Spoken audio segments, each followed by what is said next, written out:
মানে আমি দেশকে ভালোবাসছি আবার দেশের মধ্যে অশান্তি করছি, এটা কি ধরনের ভালোবাসা আমি জানি না। মাস দুতিনেক হলো নতুন সম্পর্কে জড়িয়েছেন অভিনেত্রী আজমেরী হক বাঁধন।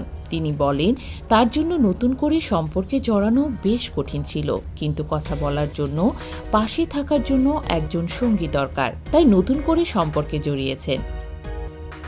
রেহানা মরিয়ম নূর সিনেমায় অভিনয় করে দেশে বিদেশের প্রশংসা কুড়িয়েছিলেন বাঁধন।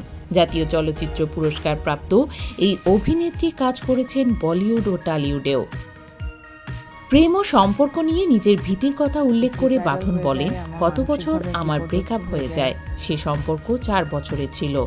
এরপর 2 থেকে 3 মাস হলো নতুন সম্পর্কে জড়িয়েছি। সত্যি বলতে আমার কাছে সম্পর্ক বিষয়টি ভীতিকর। আমার আগের সংসার এবং অভিজ্ঞতার কারণে এই ভয় কাজ করে। কেন নতুন সম্পর্কে জড়ালেন ব্যাখ্যায় তিনি বলেন, আমার জন্য সম্পর্কে জড়ানো কঠিন, কিন্তু দিন শেষে একজন সঙ্গী দরকার, কথা বলার জন্য, পাশে থাকার জন্য। সম্পর্ক মাত্র শুরু হয়েছে, সময়ের সঙ্গে সঙ্গে সিদ্ধান্ত নেব।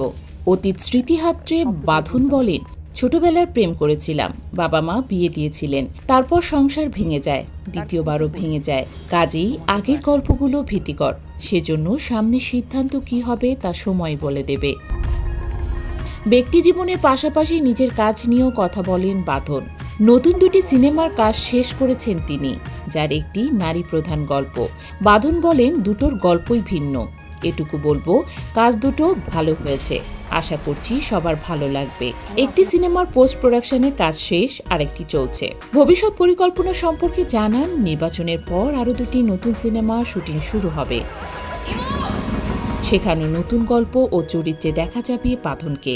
তিনি বলেন, আমি নারী প্রধান গল্পে বেশি কাজ করতে চাই, সমাজে প্রভাব ফেলবে এবং ইতিবাচক ভূমিকা রাখবে সেসব সিনেমাও করতে চাই। সামাজিক যোগাযোগ মাধ্যমে নারী শিল্পীদের হয়রানির বিষয়েও কথা বলে বাঁধন। সম্প্রতি সাইবার বুলিংয়ের প্রতিবাদে নারী শিল্পীরা সংখ্যা লিখে যে প্রতিবাদ জানাচ্ছেন, তাকে স্বাগত জানিয়েছেন তিনি। বাঁধন বলেন, এটি ভালো উদ্যোগ। গত 1-1.5 বছরে, বিশেষ করে জুলাই আন্দোলনের পর সামাজিক যোগাযোগ মাধ্যমে আমাকে প্রচুর হ্যারাসমেন্ট করা হয়েছে।